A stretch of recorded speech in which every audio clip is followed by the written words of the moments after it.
কাতারের দোহায় অবস্থিত মার্কিন বিমান ঘাঁটিতে যখন ইরানের ক্ষেপণাস্ত্র আঘাত হানে, ঠিক তার পরপরই বন্ধ করে দেওয়া হয় দেশটির আকাশসীমা। আর এ ঘটনায় বড় ধরনের ঝুঁকিতে পড়ে মাঝ আকাশে থাকা ঢাকা থেকে দোহাগামী বিমান বাংলাদেশ এয়ারলাইন্স এবং ইউএস বাংলা এয়ারলাইন্সের দুটি ফ্লাইট।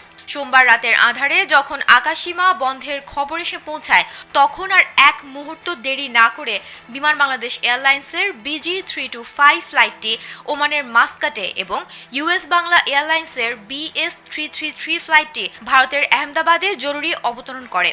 বিমান বাংলাদেশের পক্ষ থেকে জানানো হয়, ফ্লাইটটি দোহাগামী থাকলেও আকাশে থাকা অবস্থায় কাতারে অবতরণ করা সম্ভব নয়। এ তথ্য পাওয়ার পর মাস্কাট বিমানবন্দরে জরুরি অবতরণ করা হয়। মাস্কাটে জ্বালানি নেওয়ার পর ফ্লাইটটি ঢাকায় ফিরে আসবে এবং যাত্রীদের জন্য বিকল্প ব্যবস্থা নেওয়া হবে। অন্যদিকে ইউএস বাংলার ফ্লাইটটি ভারতের জামনগরের কাছাকাছি থাকাকালে পাইলট কাতারের সংকটের কথা জানতে পারেন এবং তৎক্ষণাৎ সিদ্ধান্ত নিয়ে আহমেদাবাদে অবতরণ করেন।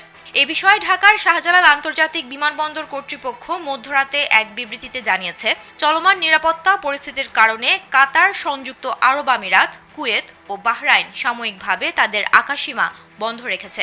এতে দোহা, দুবাই, আবুধাবি, কুয়েত ও বাহরাইন হয়ে যাওয়া সব আন্তর্জাতিক ফ্লাইট স্থগিত করা হয়েছে। বিমানবন্দর কর্তৃপক্ষ যাত্রীদের প্রতি অনুরোধ জানিয়েছে, নির্দিষ্ট রুটে ভ্রমণ পরিকল্পনাকারীরা যেন জরুরি ভিত্তিতে সংশ্লিষ্ট এয়ারলাইন্সের সঙ্গে যোগাযোগ করে নতুন কর্মসূচি অনুযায়ী ব্যবস্থা নেন।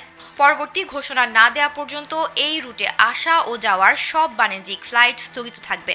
বিমানবন্দর কর্তৃপক্ষ নিশ্চিত করেছে যে পরিস্থিতির উন্নতি হলে সময়মতো নতুন তথ্য জানানো হবে।